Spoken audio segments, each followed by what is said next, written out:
এটা আজকে আমি বিয়ে বাড়িতে পরে যাব। এটা তাড়াতাড়ি করে সাইড করে রেখে দিই, নইলে ওই কুচুটে ননদটা দেখতে পেলে শাড়িটা নিয়ে চলে যাবে। বৌদি শোনো না,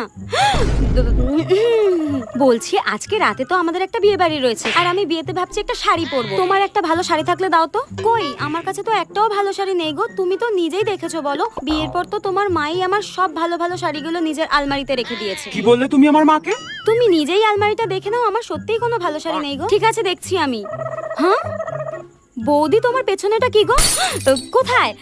কিছু নেই তো। ওই তো পেছনে, ওই তো ডাইনিটার সব দিকে নজর থাকে। এইটা কি সুন্দর শাড়িটা। এটা আসলে কালকে আমার মা দিয়ে গেছিল। আরে আরে, দেখি শাড়িটা দাও দেখি।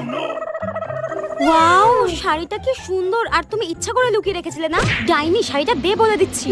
যাই হোক, শাড়িটা আমি পরে যাবো বিয়ে বাড়িতে, তুমি অন্য কিছু পরে যাও। লুকিয়ে রাখা ভালো লাগে না। কুচিতে ননদের মনে হয় গলাটাই টিপে দিই। ডাইনি দেখি একটা।